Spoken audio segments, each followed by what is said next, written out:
Hello everyone, आप सभी का आर के विलेज फ्रेंड चैनल पर स्वागत है। आशा करते हैं आप सभी अच्छे होंगे। आज के वीडियो में हम ये जानने की कोशिश करेंगे कि हम अपनी फसलों में क्या गुड़ का प्रयोग कर सकते हैं, ये कितना नुकसानदायक होता है या लाभदायक होता है।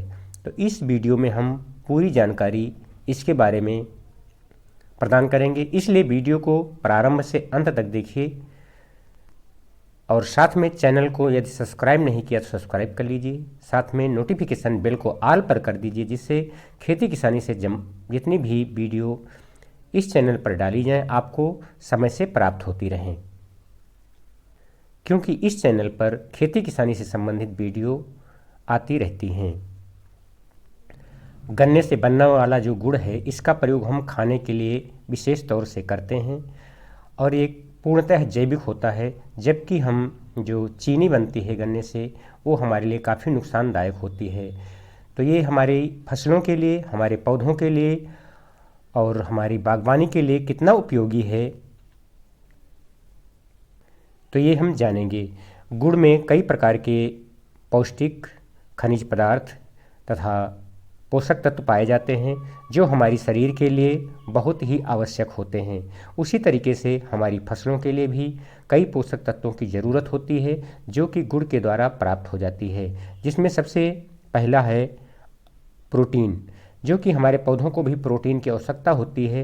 यदि हम गुड़ का प्रयोग करते हैं अपनी फसलों में तो उससे हमारी फसल में प्रोटीन की पूर्ति हो जाती है। और दूसरा इसमें पाया जाने वाला प्रमुख तत्व है आयरन। आयरन भी हमारी फसलों के लिए, हमारे पौधों के लिए आवश्यक होता है, इसलिए ये भी हमारे पौधों में ग्रोथ करने के लिए, उसको हरा भरा रखने के लिए बहुत ही ज़रूरी होता है और फोटोसिंथेटिक क्रिया में भी सहायक होता है।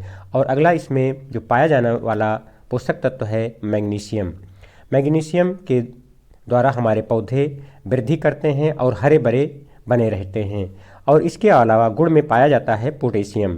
पोटेशियम के द्वारा हमारे पौधों में अच्छा सा विकास होता है और रोगों से लड़ने की क्षमता भी बढ़ती है, और जो उसमें लगने वाले फल हैं और दाना है वो भी काफ़ी क्वालिटी युक्त हो जाता है।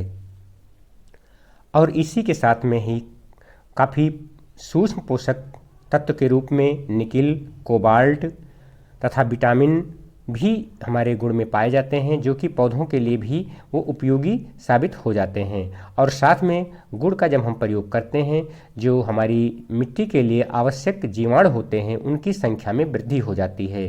तो हमको इसका प्रयोग कितना करना चाहिए अपनी खेती में, किन किन फसलों में इसको प्रयोग किया जा सकता है, तो अब आती है बात इसकी। तो गुड़ का प्रयोग हम सभी फसलों में कर सकते हैं, चाहे वो अनाज वर्गीय हों या सब्जी वर्गीय हों या तिलहनी हों, सभी प्रकार की फसलों में इसका प्रयोग किया जा सकता है और अच्छा रिजल्ट हमको प्राप्त होता है। अब बात रहती है कि हमको कितनी मात्रा में प्रयोग करना चाहिए और कौन कौन सी विधियां हैं इसके प्रयोग करने की। यदि गुड़ के प्रयोग की मात्रा की बात की जाए, यदि हम जाड़े में इसका प्रयोग करते हैं तो हमको 4 से 5 किलो प्रति एकड़ के हिसाब से इसका प्रयोग कर सकते हैं, तथा गर्मियों के दिनों में हमको इसकी मात्रा को कम कर लेना चाहिए। 2 से 3 किलोग्राम प्रति एकड़ के हिसाब से इसका प्रयोग करना चाहिए। यदि हम स्प्रे के रूप में इसका करना चाहते हैं तो स्प्रे के रूप में भी हम प्रयोग कर सकते हैं। उसकी मात्रा हमको 1 ग्राम प्रति लीटर के हिसाब से इसका प्रयोग हम कर सकते हैं। यदि 15 लीटर कि स्प्रे पंप में हम इसका प्रयोग करते हैं तो 15 ग्राम हमको गुड़ की आवश्यकता होती है।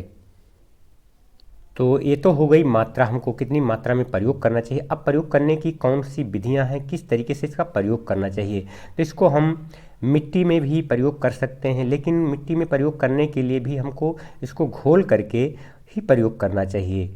घोल बनाने के लिए हमको, यदि हम 4 किलो गुड़ लेते हैं उसको 100 लीटर पानी में मिला करके मिट्टी में स्प्रे भी कर सकते हैं मिट्टी में, अथवा हम जब टपक सिंचाई द्वारा या हम खेत में पानी लगाते हैं तो उसमें बूंद बूंद करके हम उस पानी के रास्ते में आ रहा उसी में डालते रहते हैं और खेत में हमारे फैल जाता है। ऐसे कर सकते हैं। अथवा हम जब स्प्रे के रूप में करते हैं तो 200 ग्राम प्रति एकड़ के हिसाब से हम स्प्रे कर सकते हैं। 100 से 125 लीटर पानी में इसका प्रयोग हम अपनी फसल पर कर सकते हैं। इसके प्रयोग करने से फोटोसिंथेटिक क्रिया भी अच्छी होती है और जो हमारे मिट्टी में जीवाणु होते हैं जो कार्बनिक पदार्थ को बनाने में सहायक होते हैं उनकी संख्या बढ़ जाती है, जिससे कार्बनिक पदार्थों की वृद्धि होती है, जिससे हमारी मिट्टी की दशा और दिशा दोनों सुधरती है। और यदि गुड़ का प्रयोग हम अपने जाड़े की फसलों में करते हैं जो जाड़े में लगी होती है, तो उसमें जाड़े के द्वारा जो स्ट्रेस की एक समस्या आ जाती है, पौधे हमारे वृद्धि करना छोड़ देते हैं, रुक जाते हैं, तो उसमें यदि हम गुड़ का प्रयोग करते हैं तो उससे हमारी वृद्धि प्रारंभ हो जाती है। क्योंकि जाड़े में इसका प्रयोग करने से, क्योंकि गुड़ काफ़ी गर्म होता है और गर्म तासीर होने के कारण हमारे पौधों में पुनः जान एक तरीके से आ जाती है और वृद्धि करना शुरू कर देते हैं। तो ये छोटी सी एक जानकारी थी, आपको कैसी लगी? अच्छी लगी हो तो अन्य अपने किसान दोस्तों के साथ शेयर करें, जिससे वो भी इसका लाभ उठा सकें। और चैनल पर पहली बार विजिट किए हो चैनल को सब्सक्राइब कर दीजिए। ऐसे ही खेती किसानी संबंधित वीडियो के साथ फिर मिलेंगे, तब तक के लिए नमस्कार। वीडियो देखने के लिए बहुत बहुत धन्यवाद।